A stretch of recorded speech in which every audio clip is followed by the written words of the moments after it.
So I know Thanksgiving has passed, but I think we should all take a moment to give thanks to Woody, Buzz, and the rest of the gang. After all, Toy Story is what propelled Pixar into the success that they have now. No, seriously, Toy Story was Pixar's first ever release, before Disney even ever took over. And we all grew up with the trilogy as well. And then they announced Toy Story 4. Wait, what?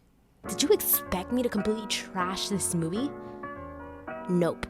I know everyone believed that this was just another cash grab, but regardless, I was still looking forward to this movie and I did genuinely enjoy it. Is it my favorite? No, of course not, but it wasn't as bad as everyone made it seem. So people had very strong opinions on the fourth movie. Some still refusing to accept the Toy Story franchise is now not a trilogy anymore. I wonder what those people think about this new movie coming out.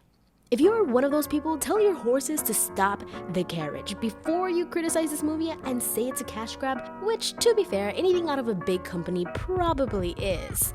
This movie really has nothing to do with Toy Story. To my understanding, this movie will explore the world of the real Buzz Lightyear that inspired the toy. There will be no Woody, no Jessie, and no Andy. The only other character from Toy Story that might make an appearance in this movie is Zurg, judging off the Zurg bots that are in this trailer. And there's just no way that Zurg will not be in this movie. Anyway, so far Pixar has announced 2 new Pixar movies, which I am very excited for. So the big question all of us Pixar nerds have when a movie comes out is, how will this fit into the Pixar theory? And what the heck is this movie even going to be about? If you haven't heard of the Pixar theory for some reason, or if you just don't remember it, let me remind you super quickly. It starts off with the good dinosaur. In this movie, the asteroids did not kill them, but they struggle regardless because the weather is absolutely crazy. This also foreshadows animal intelligence in the future.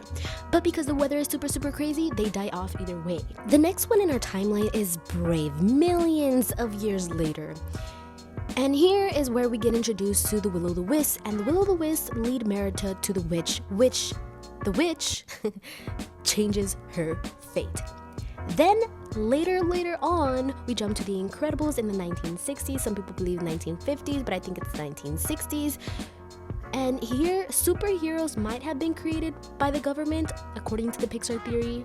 And by and large, it's like this big corporation that makes use of Syndrome's inventions. This is all a theory, by the way. It's not in the movie. The collection of human emotions might have been discovered here. But if you've seen my theory on Boo, you would have known that she is the one who really discovered it. Kind of. Time travel is confusing. Anyways, later on, Incredibles 2, here the government wants nothing to do with supers. And there's a rise of super corporations in this movie. Then later on, Toy Story, decades later by the way, 1990s. Toys are alive most likely because they encapsulate human emotion, causing them to come alive. And B&L, by and large, might have been responsible for this. Then Toy Story 2, and here is when we start to see that the toys resent humans, some of them. And then we go to Finding Nemo, and here animals also resent humans. But animal intelligence is shown more in this movie. Then we get Ratatouille, and here definitely animal intelligence and animal life can interact with humans and show their intelligence. Most rats resent humans as well, by the way. And then we get Toy Story 3, and here we see that Buzz is powered by and large batteries. B&L is becoming a greater corporation at this point, and Andy might have a connection to Carl and Ellie from Up, so that's cool. And then after that we have Up, and this shows the beginning of pollution on Earth, and by and large is definitely responsible for all of this that goes on in Up. And then here, animals are given the ability to communicate with humans with their collars. And then after that, we have Inside Out. And here, we get to see inside Riley's brain. So we get to see all of the different emotions, and this may explain why laughter is a much more powerful source of energy for monsters in Monsters, Inc. And some people actually believe that Bing Bong was actually Riley's monster as a child, which is pretty interesting to think about. And then we have Coco, and again, here the power of memory is a big part of this movie. Once family is forgotten, they experience the final death. And then we have Soul. And this movie may have seemed to break the Pixar theory because Coco and Soul have completely different ways of death. But in order to keep things going, maybe different cultures experience different afterlives, but it's basically the same journey. In Soul, we mostly experience life before life, not life before after death. Wait, what? I hope that made sense. But Soul may also explain why animals on Earth have human intelligence in the Pixar universe. So that's pretty cool. And then we have Cars 1, 2, and 3. 1 takes place after humans evacuated Earth because it was so freaking polluted. The cars took over, so they're living off their humans' memories. In Cars 2, we see that cars can die. They face a fuel shortage. So cars are, in fact, mortal. In Cars 3, we see the first sign of life, animal life, in this movie. Okay, so during all of this, we see WALL-E, and WALL-E takes place over the span of 700 years, and by and large is in full control at this point. The humanity completely abandons the planet, and at the end of the movie, they do return to Earth. So by this point, cars already all died because their fuel went out, I guess. Then after that, we have A Bug's Life, and they're not very afraid of humans just because there aren't very many humans, so that would explain that. Later on, we see Onward, and this actually doesn't even take place on Earth. It is a completely different planet because we do see 2 moons on this planet. But the Super Carlin brothers actually came up with a very good theory that this mountain was actually the axiom, so make sure to check that out. But yeah, this movie would be at this point of the timeline. And then we have Monsters University. This is the prequel to Monsters Inc. And this is in fact on Earth. The thing is, the monsters are really like humans, kind of ish. Humans evolved into the monsters because of the pollution, so they have to have some sort of human connection, because without them, without humans, they all die off. So what do? They travel back in time through these doors to collect human screams, because they believe that the screams are a very powerful source of energy.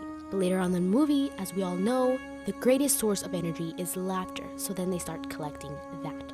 Funny thing is that Boo from Monsters Inc. is actually the witch from Brave. Through her whole life, she's trying to find Sully, and you can find a lot of theories on that, but that's basically the Pixar theory. So now we have Lightyear. So where does this fit in? Well, obviously it can't be after the events of Toy Story because the toy was inspired by the real-life human. So it has to be before then, before the 1990s.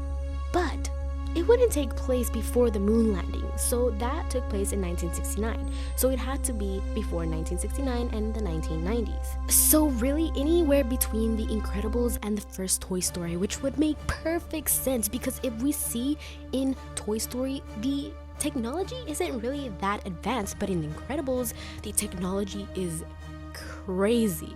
The thing is, we know through the first Incredibles that technology like this isn't really used by regular civilians. They're more used by people in the government or supers or anyone of importance, as we can see in Incredibles. So that would make sense as to why Toy Story doesn't seem to have as much technology as The Incredibles. As in Lightyear, we see that they have an intense amount of technology that is just not used in Toy Story at all. Maybe they used the technology from The Incredibles in Lightyear, and they could have also stole some technology from Syndrome as well. So really, I think Lightyear might just prove the Pixar theory, because if they take from Syndrome, then that's another movie in the Pixar universe. Also, the toy bus has memories of the actual human, so perhaps that is what makes him come to life, which is kind of similar to how cars are able to live because they live off the memories of their humans. So that proves the theory even further. The thing is, he also says, do people still use fossil fuels, or have you discovered crystallic fusion? Which refers to the crystal that they used to fuel the ship. The thing that is weird to me is that he asks if we have discovered it yet, meaning he knows it exists, but he doesn't know if it's been discovered yet. Is Buzz a time traveler? Well, here's what we know. There are rings in space. There's a whiteboard that says hyperspeed, and there are Wall-E type robots. I actually think that this movie is going to use the theory of relativity by Einstein. The faster you travel, the slower time goes by, and that difference is negligible here on our everyday life. But when you're traveling at the speed of light, it is very apparent, and he is obviously traveling at the speed of light. And on the whiteboard, it does say hyperspeed, and it also says for every minute that passes for Buzz, it's a year on Earth. So really, he's going to be traveling into the future. The thing is, with Einstein theory, you can really only travel into the future, never into the past. So why does the toy say that exactly as if he's traveled into the past? I actually think that Buzz learns to travel back in time as well as forward into the future, which would technically make Buzz a time traveler. And because of Buzz, we know that time travel exists in the Pixar universe, further proving the Pixar theory, because Boo and the monsters travel through time. Well, kind of, because the people at Pixar have come out and said that the Pixar theory is not real, but what do they know?